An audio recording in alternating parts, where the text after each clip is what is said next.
دو طرح سے یہ سوال ہے. کچھ تو لوگوں کا ذاتی دعویٰ ہوتا ہے کہ وہ ستاروں کی گردش یا ہاتھ دیکھ کر کسی کی قسمت یا اس کی عادات یا احوال بتا سکتے ہیں. ایک تو یہ ہے.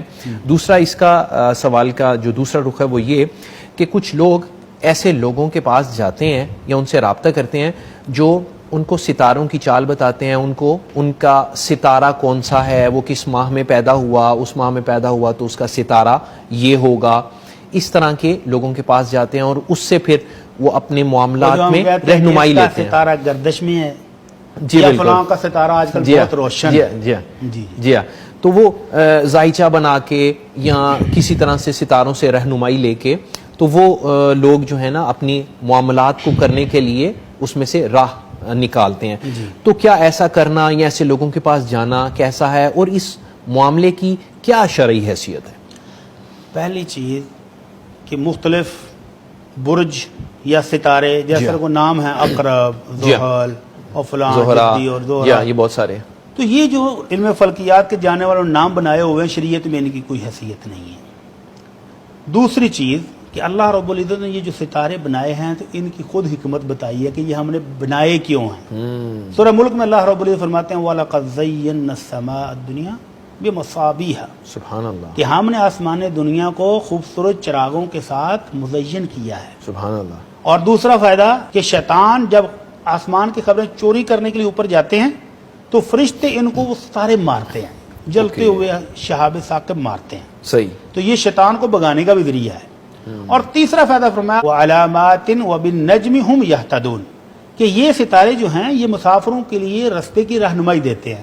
پرانے دور میں کیا کرتے تھے کہ یہ ستارہ ادھر ہے تو یہ مشرق کی جانب ہے, یہ ادھر ہے تو یہ مغرب کی جانب ہے, اور یہاں کے فاصلہ ادھر کو جائیں گے تو یہ ستارہ ادھر تک پہنچ جائے گا. تو سفر کے تعین کے لیے اس ستاروں کا علم رکھتے تھے. اور آج بھی سمندر میں جو سفر ہوتا ہے اس میں رہنمائی لیتے ہیں. جہاں کوئی دوسری اور علامت نہیں ہے تو ستاروں کی مدد سے وہ سفر کرتے ہیں.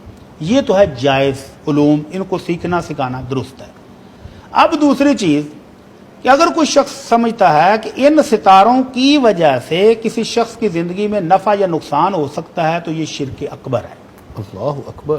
اگر کوئی شخص یہ سمجھے کہ اس کا ستارہ گردش میں ہے, فلاں کا ستارہ روشن ہے, اور ستاروں کی وجہ سے اس کی زندگی میں کوئی نقصان ہو رہا ہے یا کوئی نفع ہو رہا ہے, اور یہ ستارے باقی کارگر ہیں, تو یہ شرک اکبر ہے. یہ بندہ مسلمان نہیں رہتا.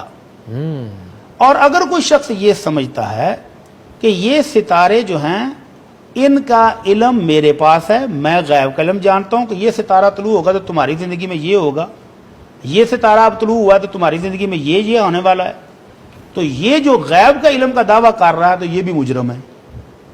اللہ رب العزت فرماتے ہیں قُلْ لَا يَعْلَمُ مَنْ فِي السَّمَاوَاتِ وَالْأَرْضِ الْغَيْبَ إِلَّا اللَّهُ, آسمانوں زمین میں جو کوئی بھی ہے وہ غیب کا علم نہیں جانتا سوائے اللہ کے. سوائے اللہ. یہ تو غلط فہمی ہے, غیب کا علم بھی کوئی نہیں. تیسری چیز یہ ہے کہ کوئی شخص کہے کہ یہ ستارے جو ہیں یہ ایک علامت ہیں, یہ ایک سبب ہے, کہ یہ ستارہ جب طلوع ہوتا ہے تو بارشوں کا موسم آ جاتا ہے, یہ ستارہ طلوع ہو تو سردی آ جاتی ہے, یہ ستارہ طلوع ہو تو گرمی آ جاتی ہے, تو یہ جائز. اب رہ گیا کہ ان نجومیوں کے پاس, ان عاملوں کے پاس, پامسٹوں کے پاس, زائچہ بنانے والے, ہاتھ کی لکیریں دیکھنے والے, طوطا فال نکالنے والے, ان کے پاس جانے کی کیا حیثیت ہے اور خود ان کا کیا حکم ہے؟ نبی رحمت صلی اللہ علیہ وسلم فرماتے ہیں من اقتبس شعبۃ من علم النجوم فقد اخذ شعبۃ من السحر زاد ما زاد. جس بندے نے علم نجوم اس لیے سیکھا ہے کہ وہ قسمتوں کے حال بتائے گا, لوگوں کو نفع نقصان بتائے گا, تو اس نے جادو کی ایک قسم سیکھی ہے. جتنا زیادہ سیکھتا جائے گا اتنا بڑا مجرم بنتا جائے گا.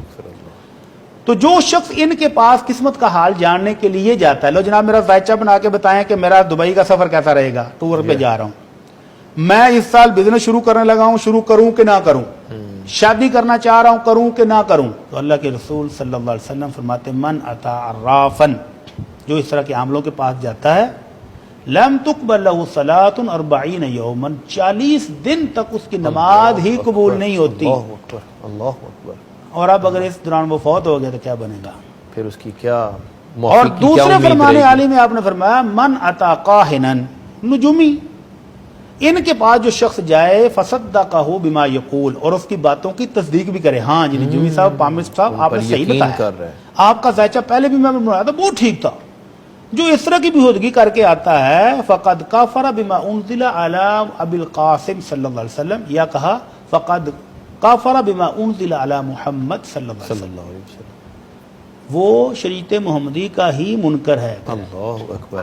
تو یہ اتنا بڑا گناہ ہے. تو یہ جو ستارہ لوگ جب بتاتے ہیں نا اور اس کے ساتھ پھر بتاتے ہیں تم یہ پتھر بھی پہنو، یہ بھی ایک ہے، یہ ستارہ ہے تو اس کے ساتھ یہ پتھر میچ کرتے ہیں، یہ نقصان کا مالک ہے. یہ پتھر پہنو گے تو کاروبار چلے گا، یہ تمہاری شوگر کا علاج ہے. وہ میچ بھی کرتے ہیں ستاروں کے ساتھ. لا حول ولا قوت. اللہ تعالیٰ ان سے محفوظ فرمائے. یہ ساری چیزیں شریعت کے منافی ہیں، ایک مسلمان کو ان سے دور رہنا چاہیے. جی زبردست زبردست.